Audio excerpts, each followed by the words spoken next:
और जिस अयोध्या को लेकर के आपने 500 साल तक ये तर्क किया और कुछ पागल बिना आपकी आस्थाओं और आपकी मर्यादाओं को ध्यान में रखे, आपकी सेंसिटिविटीज को ध्यान में रखे बगैर बार बार कहते राम यहां किससे पैदा हो सकते हैं, यहां प्रमाण दो वहां प्रमाण दो। अपना तो पता नहीं अब्बा का प्रमाण, सबका प्रमाण मांगते हैं। उस रामचंद्र जी पुष्पक विमान पे अपने भाई लक्ष्मण के साथ, मां सीता के साथ, भारत के ओरिजिनल संविधान के 5वें पृष्ठ पे तस्वीर बन रही है उनकी। उसी संविधान में भगवान कृष्ण हैं, उसी में जैन दर्शन है, उसी में बौद्ध दर्शन है, उसी में छत्रपति शिवाजी हैं, जिसको भारत का एक बहुत घटिया सा इतिहासकार, जिसके बारे में मैंने कल बातचीत में कहा था। इसलिए जब आप इन चीजों को जानेंगे तो आपकी थॉट प्रोसेस दूसरा होगा। अफसोस है मुझे कि महाराष्ट्र में इतने बड़े बड़े योद्धा पैदा हुए, लेकिन यह बात यहां से उठनी चाहिए थी। सिर्फ शिवाजी का नाम लेने से काम नहीं होगा, बीच बीच में शिवाजी जैसा ट्रेलर देना पड़ेगा।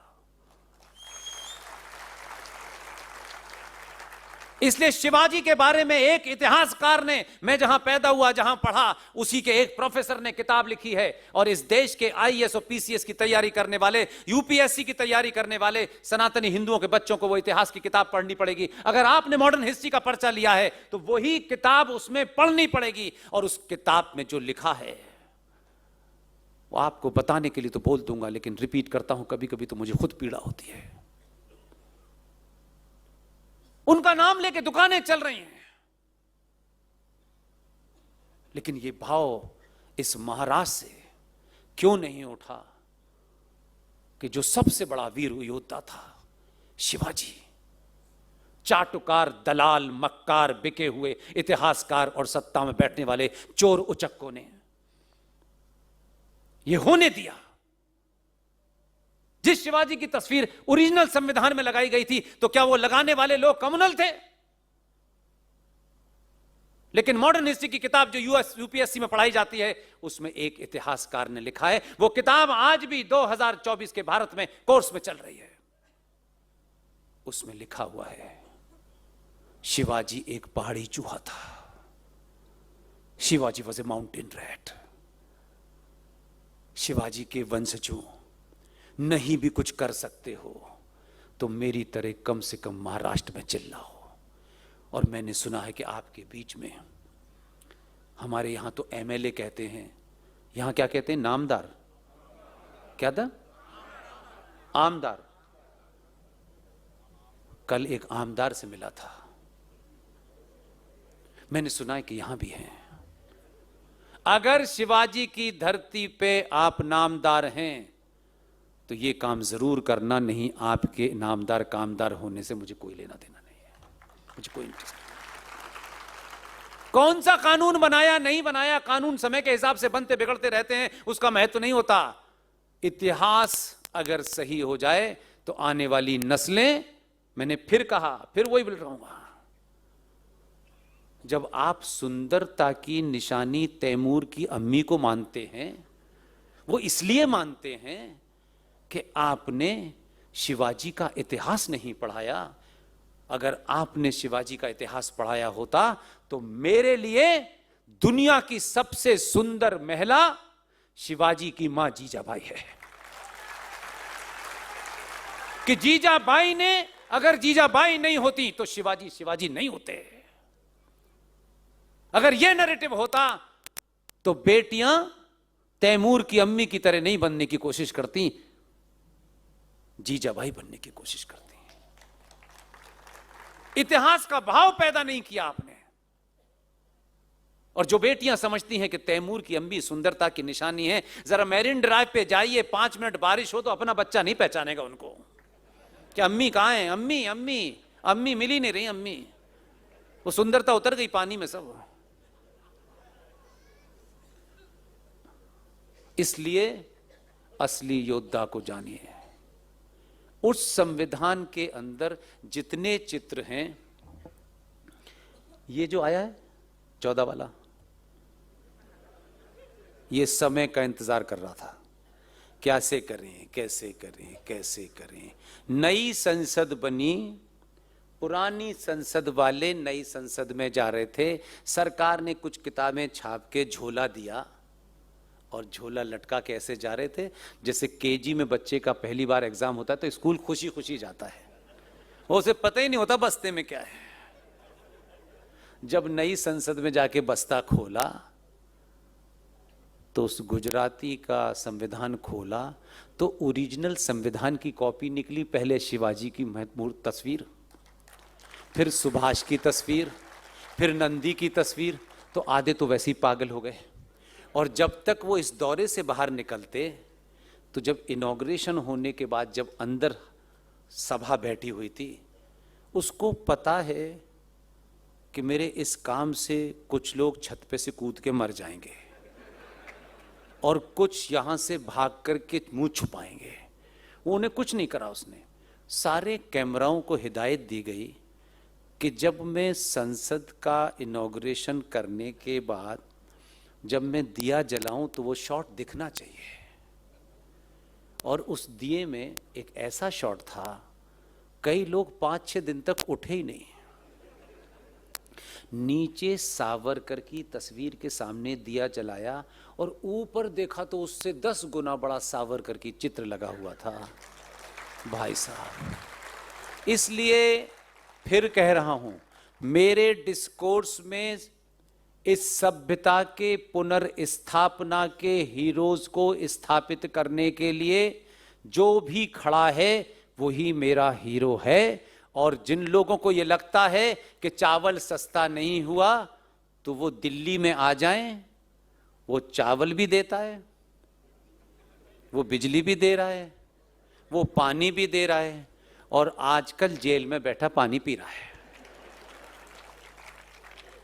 अपने आप को अपने पूर्वजों का स्मरण करते हुए कम से कम इतना तो भ्रम रख लो कि हम नहीं बने शिवाजी, हम नहीं बने सुभाष, हम नहीं बने सावरकर, लेकिन उनका नाम रखने के लिए अपनी बोली मार्केट में इतनी सस्ती मत लगाओ कि हर ऐरा गैरा तुम्हें खरीद ले। इतनी महंगी बोली लगाओ कि दुनिया का कोई माई का लाल आपको खरीद ना सके। ये चवन्नी छाप नेता इलेक्शन के दरमियान आएंगे। हम मालूम है आपको टॉयलेट फ्री दे रहे हैं,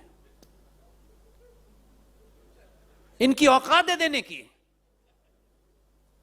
इनको जितना है उतने ही रखें, इसलिए सस्ते मत बिकिए। आप बिके हैं इसलिए भारत के संविधान ने, आप बिके हैं इसलिए भारत की संसद ने आपको 11वें दर्जे का नागरिक बना दिया है। इसलिए आपके लोग आपको सच नहीं बताते। शत्रु ना बताए समझ में आता है। अगर मैं यहां खड़ा हूं और यहां से चला जाऊं और आपको सच ना बताऊं और 4 दिन बाद पता चले कि पुष्पेंद्र जी ने ये बात तो नहीं बताई यार जो सबसे ज्यादा इंपॉर्टेंट थी, जिससे आने वाली नस्लों का खत्म होना था, आप मेरे बारे में कितना भी मैं यहां अच्छा बोलूं आप कहेंगे यार बेईमान आदमी था।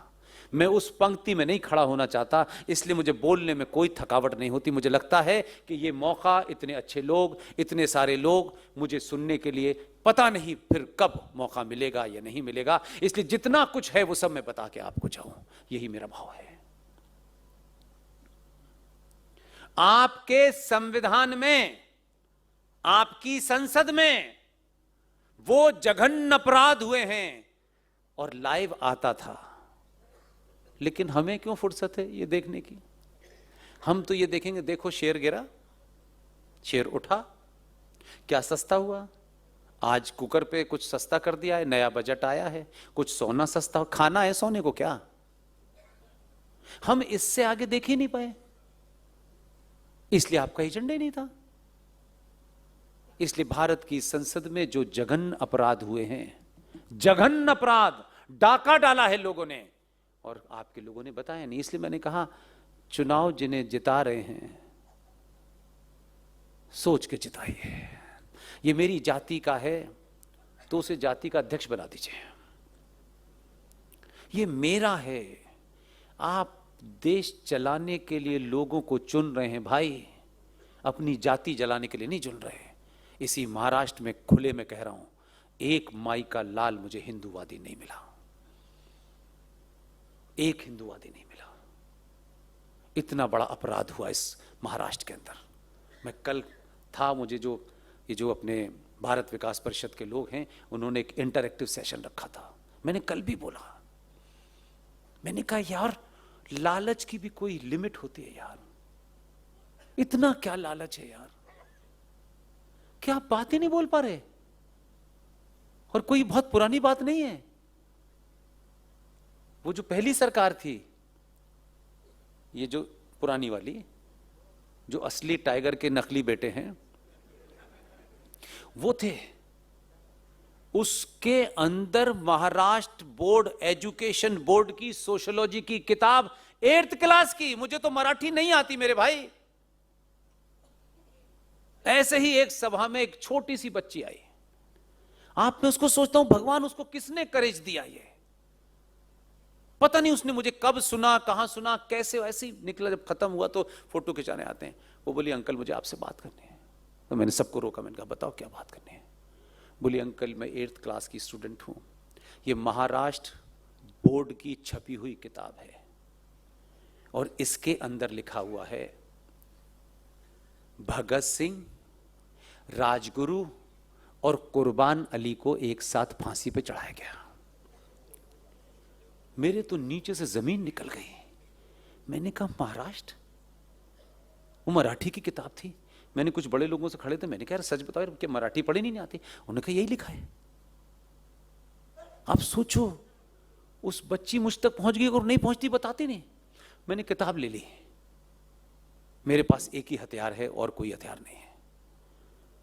मैंने उसी हथियार का इस्तेमाल किया, स्टडी की, पूरा पढ़ा, सबसे पूछ लिया कि यार ये करेक्ट किताब है कि नहीं है, और बाकायदा नाम लेकर जितनी मुंबई में मीटिंग हुई, नाम लेकर के पूरी ताकत के साथ बोला और उस विषय को उठा के रखा मैंने।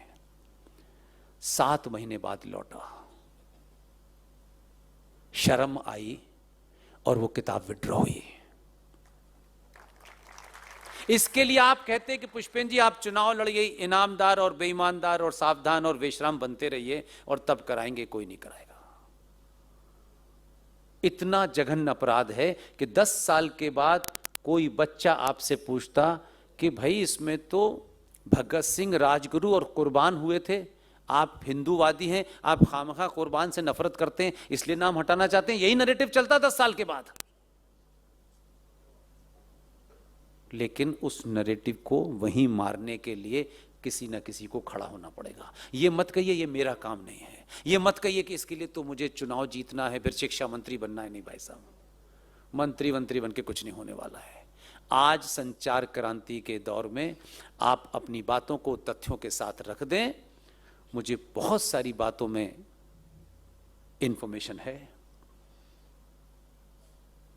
ऐसे ही नहीं है वो, ऐसी पीएम नहीं है वो, उसे सब पता है कहां क्या हो रहा है, कौन क्या कह रहा है। ऐसे में अपनी बात कह दीजिए और उसको समय दीजिए, वो फिर कब सस्ती करना है और कब महंगी करना है वो कर लेगा। तो वो संविधान नया छपना चाहिए, एक ही दिन में छप गया, हो गया काम खत्म। सावरकर एक ही दिन में भारत की संसद के दीवार पे बड़ा बड़ा लिखा हुआ है 28 मई को संसद भवन का उद्घाटन हुआ। हर बच्चा पूछेगा 28 तारीख को क्या था? 28 तारीख को असल मायने में इस देश का असली राष्ट्रपिता था। नैरेटिव को नैरेटिव की तरह बनाइए, चिल्लाने से कुछ नहीं होगा। ये हमने यहां चिट्ठी डाल दी है, हमने इतने कागज पे साइन करा लिया है, ये कुछ नहीं होता है। आज के दौर में अपनी बात को ठीक से रखें, ताकत से रखें, मजबूती के साथ रखें और इतना उसका रायता फैला दें कि सरकार कहे कि अब इसको समेटना मुश्किल हो गया है। तो धारा 370 हटी, 335 भी हटी, तो आपको ख्याल होगा, आपको ऐसा लगता होगा राम मंदिर का फैसला जज साहब ने दिया है, ऐसे लगता है। इसी में खुश रही है, इसी में खुश रही है। ऐसे ही कहा गया कि 370 हट गए। क्या हट गए साहब, कैसे हट गए? अरे भाई 2 मिनट रुको तो, भारत के संसदीय इतिहास की ये अद्भुत घटना है। पता है क्या है? हाँ ना बताइए। नहीं, भारतीय संसदीय इतिहास में ब्रॉड डे लाइट, एक तो लोग चोरी करते हैं छुप के, 14 वाला अकेला था, 19 वाला दूसरा है,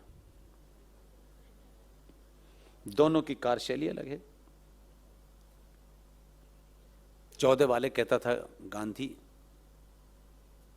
गांधी को मानता था, उनके गांधी कहते थे कि एक गाल आगे कर दो तो दूसरा भी गाल आगे कर दो। 19 वाला एक साथ दोनों गालों पे मारता है। उसने क्या किया, ये आप सामान्य नागरिक के लिए ये हो सकता है कि आपको न पता हो। भारतीय संसदीय इतिहास में ये घटना है कि सत्तारूढ़ दल का जिस सदन में बहुमत नहीं है, उसी सदन में बिल पास हो गया है। हुआ ऐसा? हुआ था ना? हो गया था ना? इसलिए मैंने कहा ज्यादा कॉमा फुल स्टॉप लगा करके ये ठीक है कि नहीं है, ये परंपरा राष्ट्र के लिए नियमों को ध्यान में रखते हुए अगर नई पार्टी खड़ी करके भी राष्ट्र बचाने के लिए कुछ भी करना है, उसे 24 घंटे करो, उसमें अगर मगर मत करो। ये वो जान गए थे कि 14 के बाद पहली बार भारत का सनातनी हिंदू, ये पहली बार उसको एहसास हुआ है कि वो सरकार किस लिए चुन रहा है। आपका 14 का 19 में रिपीट करने के दबाव था उनके ऊपर कि इन्होंने हम पे भरोसा किया है और 283 से 303 दी हैं, तो हमको दाल और आटे के लिए नहीं दी हैं। कुछ और बात है कि सनातनी पहली बार बदला है और इस भाव ने उनको प्रेरित किया। तो धारा 370 का बिल जब राज्यसभा में आया तो आलू से सोना बनाने की मालिक देख रहे थे कि उनके वर्कर कहां हैं, पीछे मुड़ के। तो बहुत देर तक समझ में नहीं आया और वोटिंग हुई और बिल पास हो गया। तो शाम तक सदमे से पूछा कि कहां गई है लेबर। तब पता चला कि वो जो दूसरे वाले ने भारतीय संसदीय प्रणाली के तहत नए नए सांसद आते हैं, कुछ पुराने पुराने भी आते हैं। एक हमारे यहां पर पार्टी है कि विश्व में अलग अलग जगह कहीं पानी की व्यवस्था बहुत अच्छी है, कहीं सीवर का मैनेजमेंट बहुत अच्छा है। ऐसी तमाम योजनाओं को देखने के लिए सांसदों के डेलीगेशन जाते रहते हैं। 4 महीने पहले उसने एक डेलीगेशन बनाया और कहा कि जो नए सांसद हैं वो खासतौर से जाएं और उसमें हर दल के चाहते हैं। 4 महीने पहले उसने कहा कि आपको हॉलैंड जाना है, नीदरलैंड जाना है और वहां पानी की व्यवस्था का मुआयना करना है। तो जो पहली बार जहाज में बैठने वाले थे उन्होंने कहा अरे बाप रे बाप, सीधे प्रभु से ही मिलेंगे। वो तैयार हो गए और सब पार्टी का मिला जुला एक डेलीगेशन बना और बीजेपी के 2 लोग भी थे उसमें। तो किसी ने सवाल किया सत्तारूढ़ दल के 2 ही लोग क्यों जा रहे हैं, पहले तो ज्यादा जाते थे। तो बोले मोदी जी ने कहा है सबका साथ सबका विश्वास, इसलिए 2 ही जाएंगे। 4 महीने पहले उसने ये योजना बनाई और मैंने कहा कि जब आप बदलते हैं तो ध्यान रखिएगा, मैं फिर कह रहा हूं पॉलिटिशियन बहुत शार्प होता है, लगता मूर्ख है वो देखने में, बहुत से तो होते ही हैं, उसकी बात छोड़ दीजिए, ऐसा नहीं है, लेकिन शार्प होता है, वो समझ जाता है खेल क्या है। उसने जब ये कहा 4 महीने पहले तो वही जानता था कि पता नहीं किसका दिल मचल जाए और कोई कहानी नई नई उसने सुना दे। उसने एक डेलीगेशन 4 महीने पहले तय किया और कहा कि आपको नीदरलैंड जाके पानी की व्यवस्था देखनी है। तो जो पहली बार जा रहे थे उन्होंने तो 3-4 जोड़ी कपड़े सिलवा लिए, उल्टे रेजर से शेव ऐसी बनाई कि 4 दिन तक शेव ही ना आए, किसी भी तरीके से कुछ दिखना है, सब लग गए। और इस योजना के बाद बात खत्म हो गई और वो एक दिन चले गए। एयरपोर्ट पे जब गए तो जब जहाज में ज्यादातर लोग बैठ गए तो आखिर में बीजेपी के जो सांसद थे दोनों, वो भी बेचारे बैठे हुए थे। बताया ऐसा जाता है कि जहाज बंद होने का समय था तो वो बार बार अनाउंस कर रही थी 2 passenger left, 2 passenger please report. तो बताया गया कि दोनों के पेट में बहुत जोर से दर्द है इसलिए जा नहीं सकते, और उनका पेट का दर्द विपक्ष का दर्द हो गया और उसने कोई चांस नहीं लिया। ऐसा ही राजा होना चाहिए कि जिस दिन भारत के संसद के जिस सदन राज्यसभा में इस पार्टी का बहुमत नहीं था, उस दिन जिस दिन उसने धारा 370 का विधेयक रखा, उसने सुनिश्चित उसी दिन कर लिया था कि हॉलैंड से उस दिन लौटने की कोई फ्लाइट नहीं है। कोई बेईमानी नहीं की, नियमों का पालन किया। तो अगर यहां आग लगी है तो अल्पमत को बहुमत में कैसे बदला जाता है, यह भी हुआ और धारा पास हो गई। शाम तक आलू वालों को समझ में नहीं आए हुआ क्या है, तो उनका सब वो तो हॉलैंड चले गए, अब किसको गाली दें। ऐसे धारा 370 हटी।